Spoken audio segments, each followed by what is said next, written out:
Views welcome to DJMS Tamil channel. Mahanadhi சீரியலுக்கான upcoming எபிசோடில் நாடிக்கு வந்த மாமி விஜயோட ரூமில் ஃபேன்லாம் ஓடுறத பார்த்துட்டு விஜய்க்கு கால் பண்ணி பேசுகிறாங்க.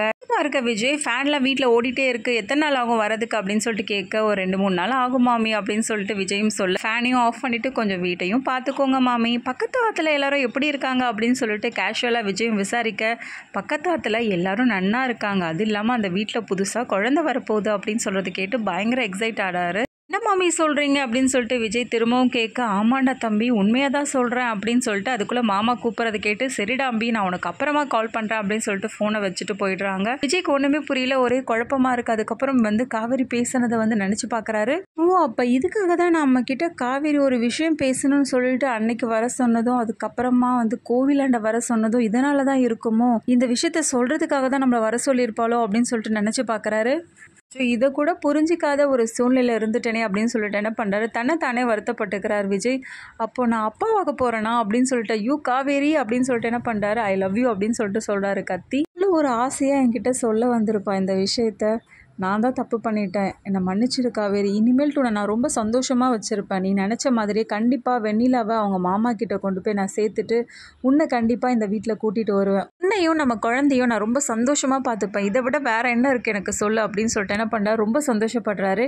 இப்போ நம்ம காவேரிக்கு ஃபோன் பண்ணி பேசலாமா அப்படின்னு சொல்லிட்டு விஜய் நினைக்கிறாரு. சேச்சா வேண்டாம் வேண்டாம், காவேரி தன்னோட வாயால் சொல்லட்டும் அப்படின்னு சொல்லிட்டு என்ன பண்ணுறாங்க, விஜய் யோசிச்சு அதுக்கப்புறம் அமைதியாயிடுறாரு. இப்படி ஒரு சந்தோஷமான விஷயம் நடந்திருக்கும் போது என்னையும் காவேரியும் யாராலையுமே இனிமேல் பிரிக்க முடியாது, கண்டிப்பாக காவேரியோட ஒரு சந்தோஷமான வாழ்க்கையை நான் வாழுவேன் அப்படின்னு சொல்லிட்டு விஜய் நினச்சிக்கிட்டே என்ன பண்ணுறாங்க, வெண்ணிலாவோட மாமாவை தேடி அலையிறாங்க.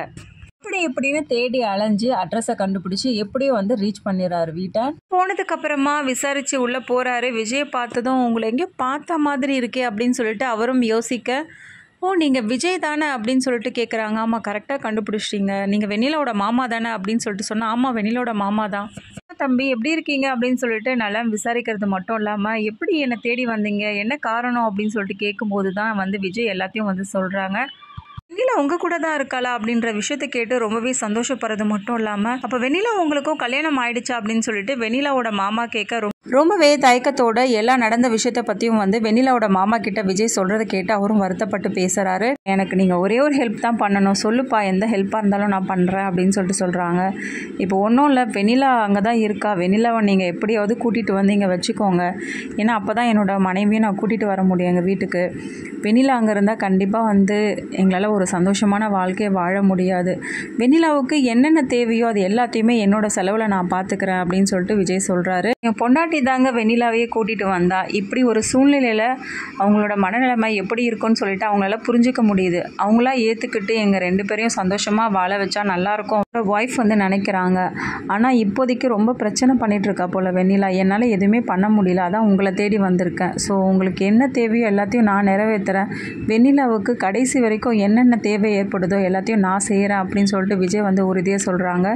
இதை கேட்டு அவங்களுடைய மாமும், அதெல்லாம் இருக்கட்டும் தம்பி, இதில் என்ன இருக்குது, கண்டிப்பாக உனக்காக நான் இந்த ஹெல்ப்பை பண்ணுறேன், நான் வெண்ணிலா கூட்டிகிட்டு வந்துடுறேன் அப்படின்னு சொல்லிட்டு என்ன பண்ணுறாங்க, விஜயோட கிளம்பி வராங்க. ஒரு பக்கம் சாந்தியும் வந்திருக்காங்க, பார்த்து ரொம்ப சந்தோஷப்படுறாங்க, தன்னோட பிள்ளையும் மருமகளையும் பார்த்து ஆசீர்வாதம் பண்ணுறாங்க. அதுதான் குமரன் தன்னோட குழந்தைக்காக என்ன பண்ணுறாங்க, கங்காவுக்கு சாப்பிட்றதுக்காக நிறைய திங்ஸ்லாம் வாங்கிட்டு வராங்க, அது கூடவே குங்குமப்பூவும் வாங்கிட்டு கொடுக்குறாங்க. இதை பாலில் கலந்து குடிக்கும்போது குழந்தை கலராக பிறக்கும் அப்படின்னு சொல்லிட்டு சொல்கிறதுனால எடுத்துகிட்டு கொடுக்குறாங்க. அதுக்கப்புறம் என்ன பண்ணுறாங்க, கங்காவுக்கு அந்த பாலை கலக்கி கொடுக்க சொல்கிறாங்க. அப்போ காவேரி என்ன பண்ணுறாங்க, 2 டம்ளரில் போட்டு கலக்கிறத பார்த்து சாந்தி என்ன பண்ணுறாங்க, ஒரு மாதிரி பேசுகிறாங்க.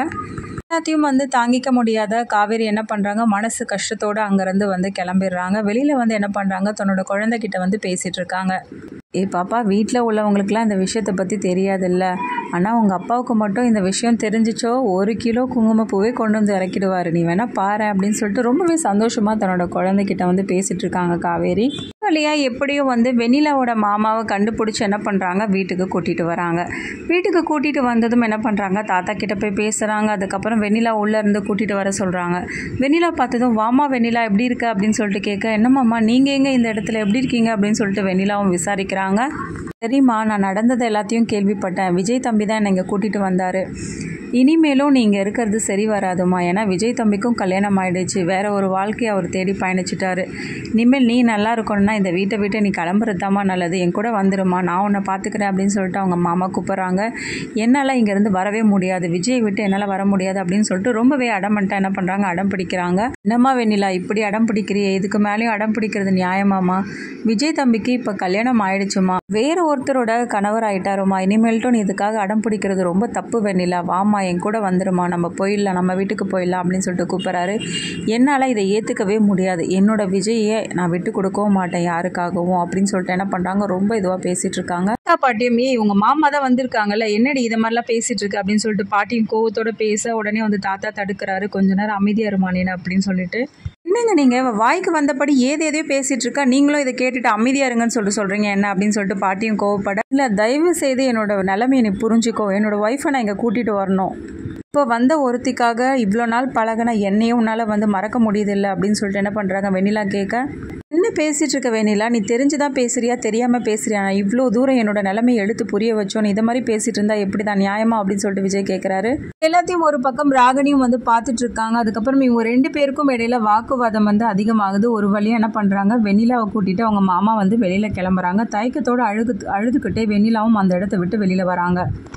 இது எல்லாத்தையுமே பார்த்துட்டு இருந்த ராகினிக்கு ஒன்றுமே புரியல. என்ன இது, வெண்ணிலாவை வீட்டை விட்டு கிளப்பி கூட்டிகிட்டு போகிறாங்களே, இப்போ ஒன்றுமே புரியலையே, இப்போ வெண்ணிலா வீட்டை விட்டு போயிட்டு அதுக்கப்புறம் காவேரியை வந்து கூட்டிகிட்டு வந்துடுவாங்களே அப்படின்னு சொல்லிட்டு யோசிச்சு என்ன பண்ணுறாங்க, வெளியில் ஓடி போயிட்டு வெண்ணிலாவையும் அவங்க மாமாவையும், நீங்கள் நில்லுங்க, அவங்ககிட்ட ஒரு நிமிஷம் பேசணும், முக்கியமான விஷயம் பேசணும், உங்களோட வெண்ணிலாவோட வாழ்க்கை நல்லா இருக்கும்னு நினைக்கிறீங்களா, அப்போ என் கூட வாங்க அப்படின்னு சொல்லிட்டு என்ன பண்ணுறாங்க, பசுபதி இருக்கிற இடத்துக்கு அழைச்சிட்டு போகிறாங்க.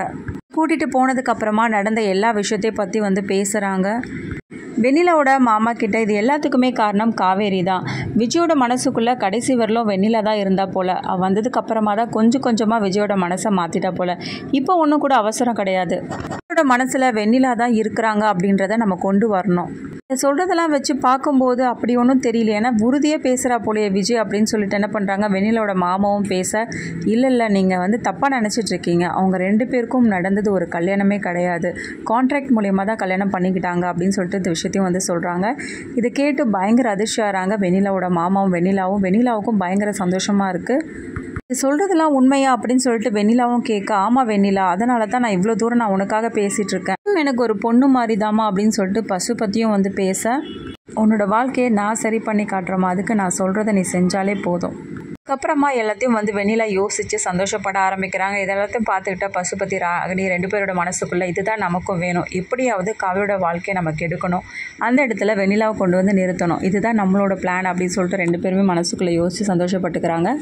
இதுக்கப்புறம் விஜய் காவேரியை போய் கூட்டிகிட்டு வராங்களா, இந்த சந்தோஷமான விஷயத்தை பற்றி வந்து எல்லாரும் தெரிஞ்சுக்கிறாங்களா, இது எல்லாமே தெரிஞ்சுக்கலாம். அதுக்கு மறக்காம நம்மளோட சேனலை வந்து சப்ஸ்கிரைப் பண்ணிக்கோங்க, கூடவே இருக்க அந்த பெல் ஐக்கனும் கிளிக் பண்ணிவிடுங்க, அப்போ தான் நான் போட அடுத்தடுத்த வீடியோஸ் உங்களுக்கு நோட்டிஃபிகேஷனில் வரும். ஓகே வியூஸ், தேங்க்ஸ் ஃபார் வாட்சிங் திஸ் வீடியோ.